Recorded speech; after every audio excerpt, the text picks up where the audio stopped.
এখনও বনশ্রী ছিনতাইয়ের আসামিরা অধরা। সাভারে দিনে দুপুরে বাসে ডাকাতি। বিএনপির সঙ্গে ওলামা মাশায়েখদের দূরত্ব সৃষ্টির চেষ্টা চলছে, মানুষের পাশে থাকার তাগিদ তারেক রহমানের। মানবাধিকার পরিষদে উপস্থাপন হবে জুলাই হত্যাযজ্ঞের রিপোর্ট। জাতিসংঘকে প্রধান উপদেষ্টার ধন্যবাদ। রাজধানীতে চড়া ইফতারি বাজার, বেড়েছে রোজার পণ্যের দাম। কাঙ্ক্ষিত গতি নেই আর্থিক খাতের সংস্কারে, কালক্ষেপণে ক্ষতিগ্রস্ত হবে সার্বিক অর্থনীতি।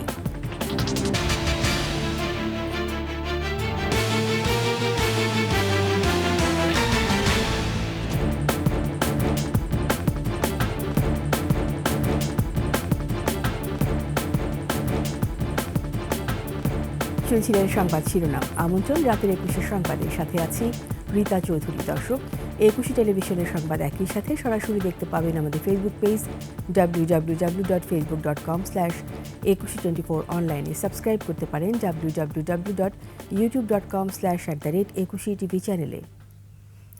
ঘটনার ৭ দিন পরও রাজধানীর রামপুরা বনশ্রীতে স্বর্ণ ব্যবসায়ীর উপর হামলার ঘটনায় কোনো আসামিকে শনাক্ত করতে পারেনি পুলিশ। রামপুরা থানার ভারপ্রাপ্ত কর্মকর্তা জানান, সিসিটিভি ফুটেজে গাড়ির নাম্বার প্লেট না থাকায় সন্ত্রাসীদের চিহ্নিত করা কঠিন হচ্ছে।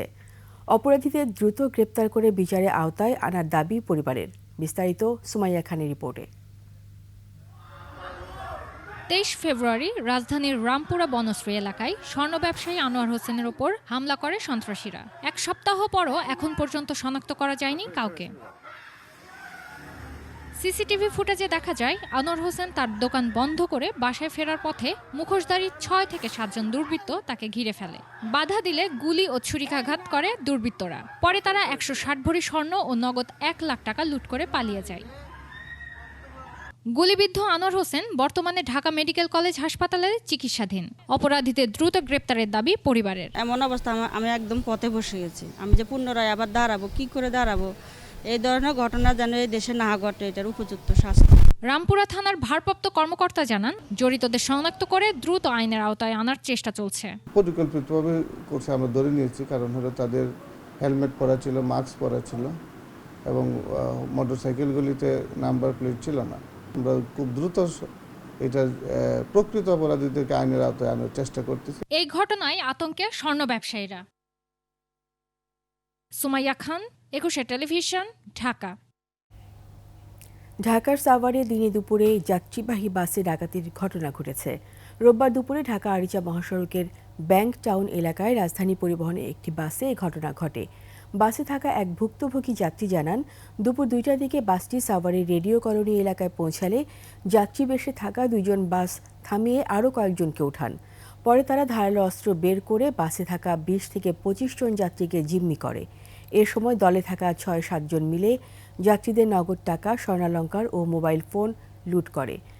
সাভার হাইওয়ে থানার ভারপ্রাপ্ত কর্মকর্তা সাওগাতুল আলম জানান, রাজধানী পরিবহনে বাস আটকের পর বিস্তারিত জানা যাবে। এর আগে গত ১৪ ফেব্রুয়ারি একই এলাকায় যাত্রীবাহী বাসে অস্ত্রের মুখে ছিনতাইয়ের ঘটনা ঘটে। নারায়ণগঞ্জে অস্ত্রের মুখে রিকশা থামিয়ে ছিনতাইয়ের ঘটনার ভিডিও সামাজিক যোগাযোগ মাধ্যমে ভাইরাল হয়েছে। শনিবার মধ্যরাতে শহরের পপুলার ডায়াগনস্টিক সেন্টারের সামনে এই ঘটনা ঘটে। ভাইরাল হওয়া ভিডিওতে দেখা যায় ২ জন লোক দেশীয় অস্ত্র দেখিয়ে রিকশার গতি রোধ করে। পরে যাত্রীর কাছে থাকা মোবাইল ফোনসহ নগদ অর্থ নিয়ে সটকে পড়ে। স্থানীয়রা বলছেন, আইনশৃঙ্খলা রক্ষা বাহিনীর টহল জোরদার না হলে এমন ঘটনা বন্ধ করা সম্ভব নয়। নারায়ণগঞ্জ সদর মডেল থানার ভারপ্রাপ্ত কর্মকর্তা নাসির উদ্দিন জানান, ভিডিও দেখে জড়িতদের আটকের চেষ্টা চলছে।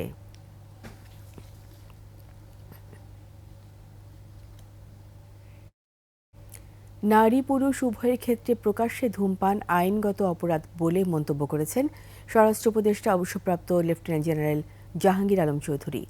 লালমাটিয়ায় ২ তরুণী ধূমপানকে নিয়ে সৃষ্ট হাঙ্গামার পরিপ্রেক্ষিতে এই মন্তব্য করেন তিনি। মিরপুরে এক অনুষ্ঠানে এ কথা বলেন তিনি। নারীর উপরে যে হামলা হয়েছে ওটার ক্ষেত্রে আমি যতটুকু জানছি, ওনারা ২ জন নাকি সিগারেট খেতেছিল। এখন কিছু লোক নাকি নামাজ পড়তে যেতেছিল। এই সময় ওনারা বাধা দেওয়ায় তাদের উপরে চা ছুঁড়ে মারছে। তা আপনারা জানেন, ওপেন জায়গায় কিন্তু সিগারেট খাওয়া এই নারী পুরুষ সবার জন্যই নিষেধ, এটা কিন্তু একটা অফেন্স। এই জন্য আমি আপনাদের কাছে অনুরোধ করব ওপেনে যেন কেউ সিগারেট না খায়। আর এখন তো এই যে রোজার সময় সবারই একটু সংযমী হতে হবে। বিএনপির সঙ্গে ওলামা মাসায়েকদের দূরত্ব ও বিভেদ সৃষ্টির চেষ্টা চলছে উল্লেখ করে কেন্দ্রীয় নেতারা ঐক্য অটুট রাখতে সজাগ থাকার আহ্বান জানিয়েছেন। রমজানের সংযমী হয়ে মানুষের পাশে থাকারও তাগিদ দিয়েছেন বিএনপির ভারপ্রাপ্ত চেয়ারম্যান তারেক রহমান। বিস্তারিত আকবর হোসেন সুমনের রিপোর্টে।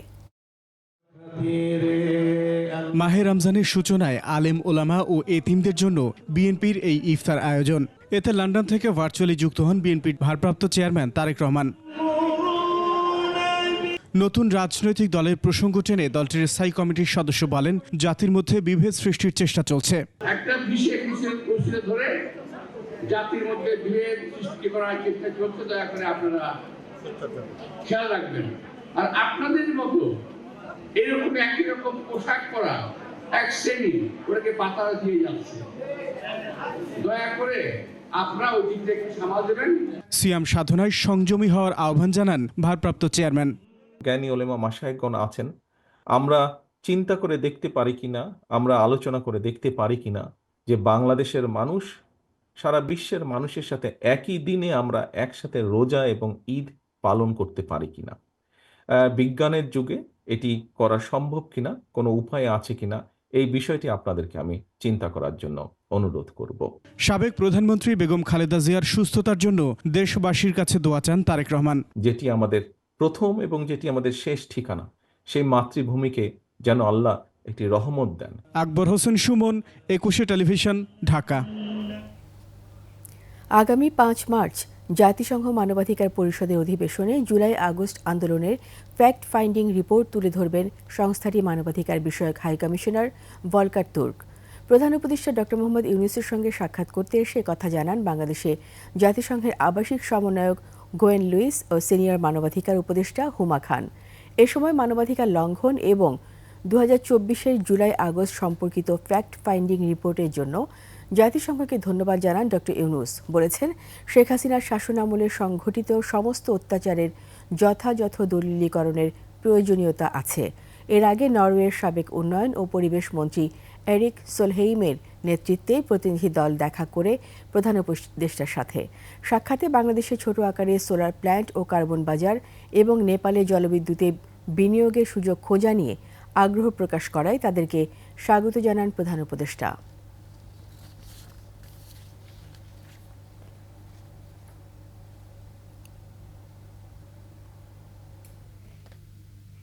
রোজার প্রথম দিনে জমজমাট রাজধানী ইফতার বাজার।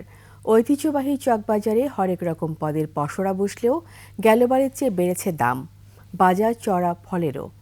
বাহারি এসব ইফতার নিয়ে স্বাস্থ্য সচেতন মানুষের কাছে মিশ্র প্রতিক্রিয়াও। আদিত্য মামুনের রিপোর্ট।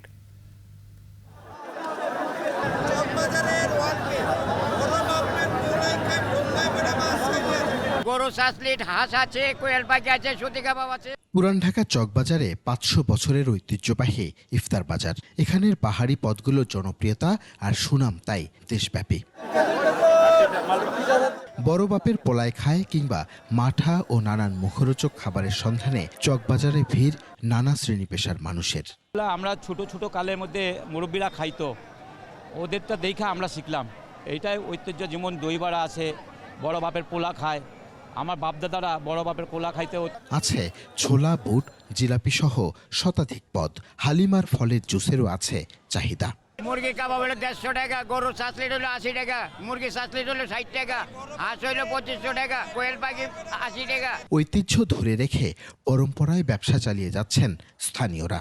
তো চকবাজারি ঐতিহ্য এটা ধরে রাখার জন্য আমাদের অনেক পুরুষ যারা এখানে কাজ করতে আছে, যারা বিক্রি করতে আছে, অনেক পুরুষ হাত বদল হইতে হইতে হইতে এইগুলা জিনিস এখনো টিকা আছে। তবে এবারের ইফতারের বাজার গেল কয়েক বছরের চেয়ে চড়া, এমনটাই বলছেন ক্রেতারা। কিনলাম হলো বড় বাপের পোলা খায়, এটা তো অনেক বছর ধরেই কিনি। গতবার 600 টাকা ছিল, এবার 700 টাকা হয়েছে। ইফতারের দাম বেশি হওয়ার কারণ আছে, বাজারের জিনিস আনতে গেলে বেশি রাখে। আমরা কোন দিক যাবো? আমরা আগে যে মাল কিনতাম 5 টাকা, ওই মাল হয়ে গেছে এখন 60 টাকা। স্বাস্থ্য সুরক্ষা বিবেচনায় নিয়ে কেউ কেউ এড়িয়ে চলেন বাজারের ইফতার।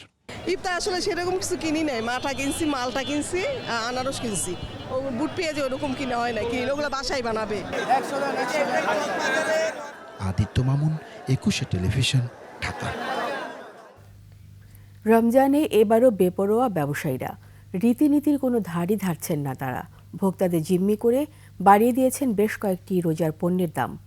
বাজারে এই অনাচার দেখার যেন কেউই নেই। চরম অসহায় ভোক্তারা। মেডিয়াসের রিপোর্ট।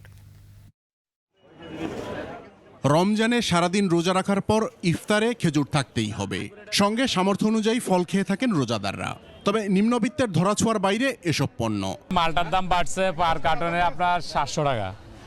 এমনকি সাদা আঙ্গুর যেটা গত 3 দিন আগে ছিলাম না 4800 টাকা, ওটা আজকে আমি কিনছি আপনার 6500 টাকা। হাই পেঁপে হলো 220 থেকে 240, আর দেশি পেঁপে 200, 180 এরকম দাম। গেছে বছর খেজুরের ট্যাক্স অনেক বেশি ছিল, এবছর মোটামুটি কিছু কমার দ্বারা খেজুরের দাম একটু কমছে। বাজার ভেদে পণ্যের দামে বড় পার্থক্য রয়েছে, কারণ বাজারের তুলনায় হাতিরপুল বাজারে কোনো কোনো ফলের দাম খানিকটা কম। 350 টাকা কেজি, কালোটা 500 টাকা কেজি, লালটা 550 টাকা কেজি, আনারও চলে হলে আপনার 500-600 টাকা কেজি। এদিকে টমেটো, গাজর 30 টাকা কেজিতে মিললেও লেবুর হালি 100 টাকা।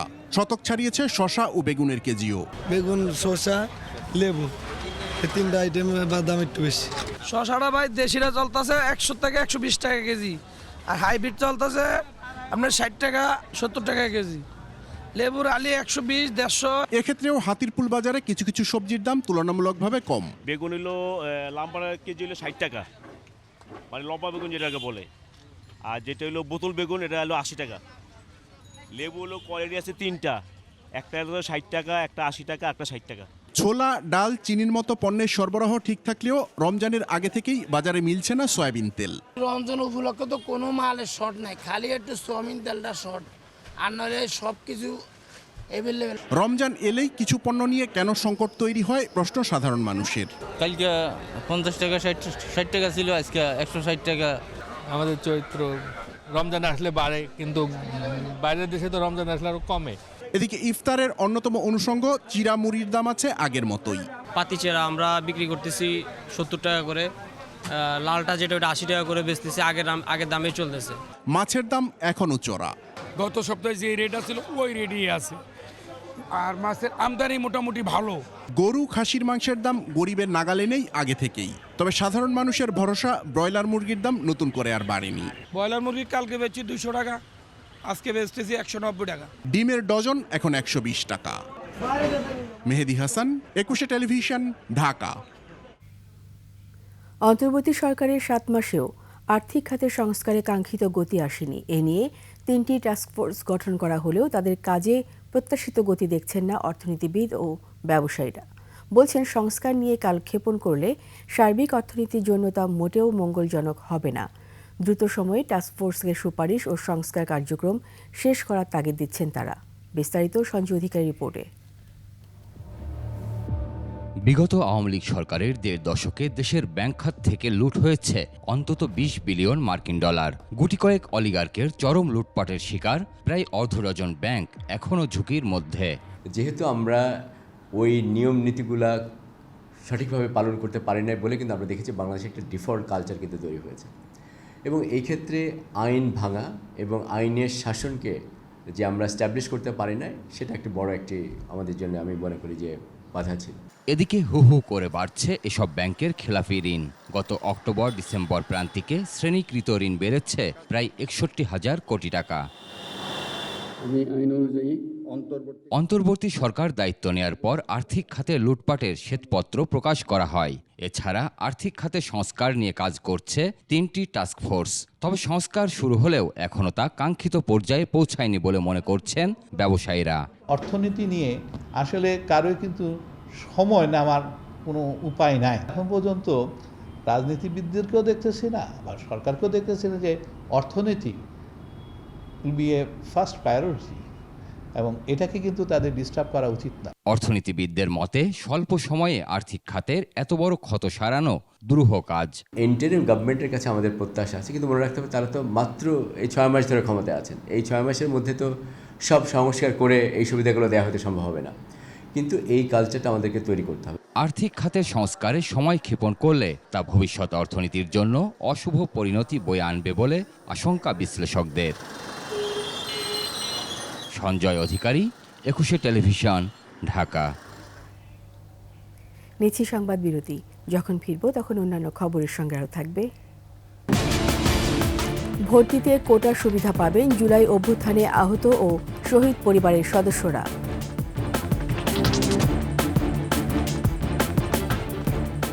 আবার আমন্ত্রণ রাতের 21 সংবাদে।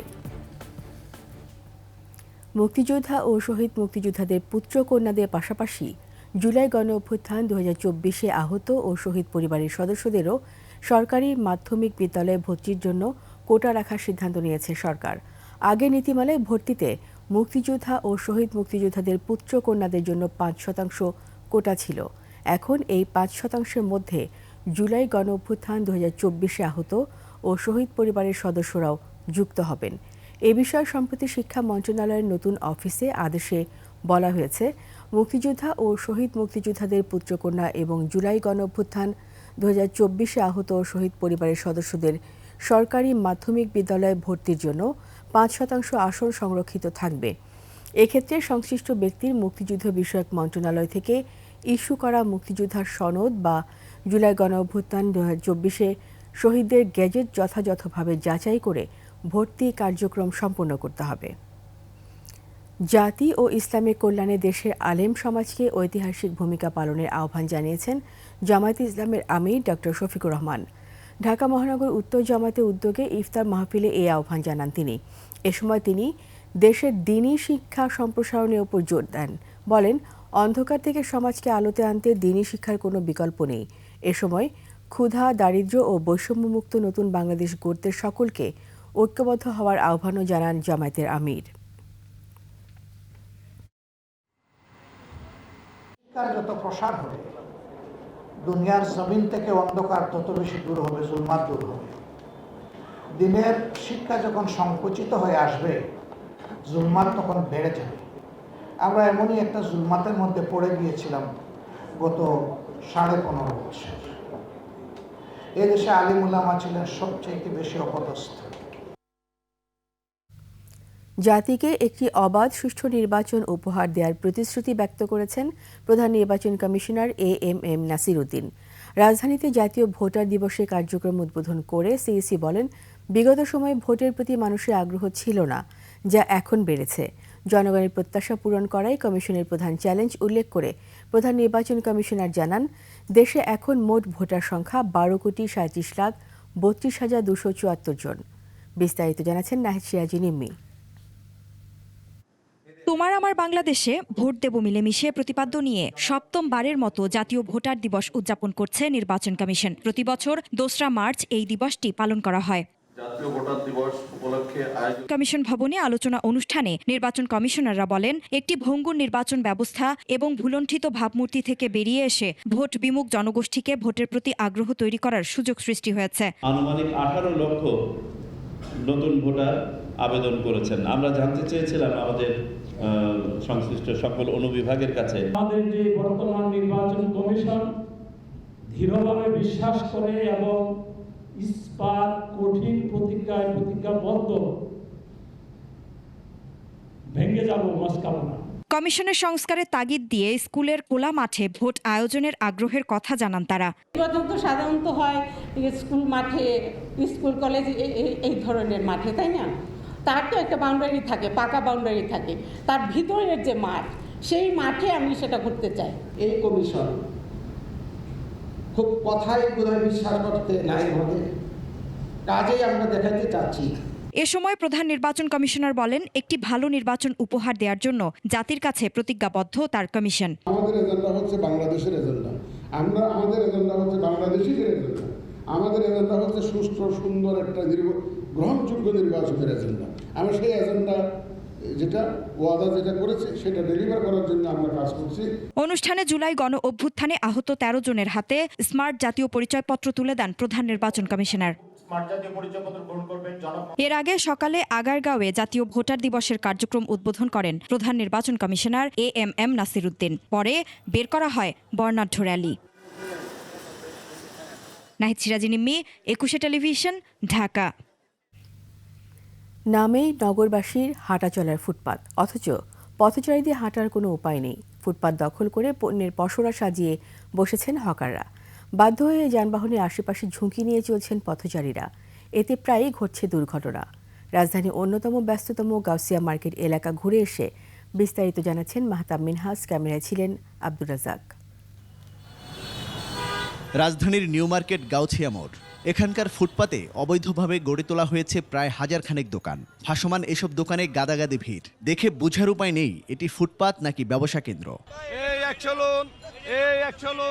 সরকারি বেসরকারি স্কুল, কলেজ, বিশ্ববিদ্যালয় আর মার্কেট থাকায় অনেক মানুষের পদচারণা থাকে এই এলাকায়।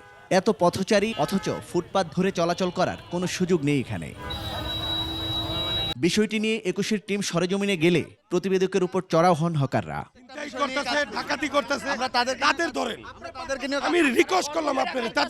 সারা পৃথিবীতে ফুটপাত আছে, ফুটপাতের উপরে দোকান আছে, সারা পৃথিবীতে, নিউ ইয়র্ক সিটিতে আছে, লন্ডনে আছে। ফুটপাতের ঠিক সাথেই এই হকাররা দোকানগুলো সাজিয়ে বসে আছেন। আমরা হাঁটতে হাঁটতে দেখাচ্ছি একেবারে মূল সড়কের মাঝখান পর্যন্ত কিন্তু তাদের দোকানটি এসে তারা কিন্তু বসেছেন। এত কিছুর পরও অপরাধ স্বীকার না করে উল্টো নিজেদের পক্ষেই সাফাই গাইছেন তারা। বলছেন কোনো চাঁদা ছাড়াই এখন নির্বিঘ্নে চালাতে পারছেন ব্যবসা। পুলিশও টাকা নেয় না, এই জন্য তারা সুযোগ পাইয়া বড় করে লাগাই দিচ্ছে। যারা ফুটপাতে দোকানদারি করে মূলত তাদের কোনো আলাদা কোনো শক্তি লাগে না, তাদের শক্তি হচ্ছে তারা সৎ, তারা হকার। ব্যবসায়ীদের এহেন আচরণে বাধ্য হয়ে পথচারীরা নেমে যান মূল সড়কে, যে কারণে যান চলাচলে বিঘ্ন ঘটছে, সৃষ্টি হচ্ছে যানজট। সুস্থভাবে মানুষ যাতায়াত করতে পারছে না, যার কারণে আমি চেষ্টা করছি ফুটপাতে ওঠার। জ্যাম হয়ে যায়, তখন পকেট মারি ব্যাগ থেকে হাত দিয়ে টাকা নিয়ে যায়, মানি ব্যাগ নিয়ে যায়, সেই জন্য ভয়ে একটু ফাঁকা ফাঁকা জায়গায় আসতে চায়। যেহেতু মূল পথ বন্ধ, কাজে যে যেখানে সুযোগ পায় সেখান থেকে পার হয়, তো পার হতে গেলে হঠাৎ করে গাড়িতে অ্যাক্সিডেন্ট হতে পারে। পরিচ্ছন্ন সবুজ ঢাকা গড়তে সিটি কর্পোরেশন সহ সংশ্লিষ্ট কর্তৃপক্ষকে এ ব্যাপারে সময়োপযোগী পদক্ষেপ নেওয়ার দাবি সাধারণ মানুষের। মাহতাব মিনহাজ, 21 টেলিভিশন, ঢাকা। এবার বাণিজ্য সংবাদ।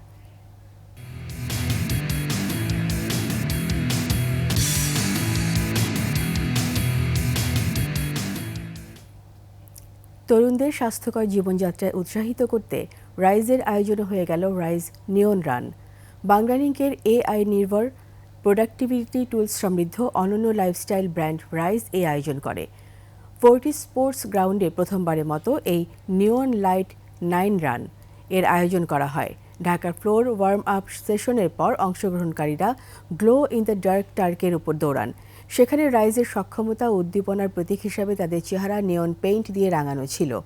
বাংলালিংক ডিজিটাল কমিউনিকেশনসের chief digital officer Golam Kibria জানান, কমিউনিটি সদস্যদের একত্রিত করার লক্ষ্যে এই আয়োজন।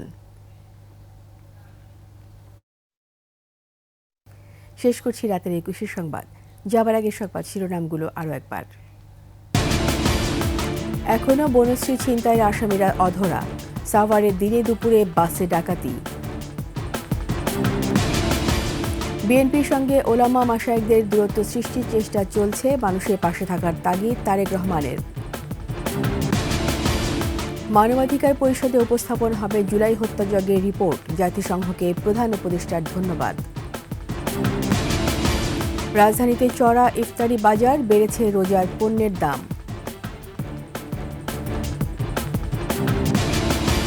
কাঙ্ক্ষিত গতি নেই আর্থিক খাতের সংস্কারে, কাল ক্ষেপণে ক্ষতিগ্রস্ত হবে সার্বিক অর্থনীতি।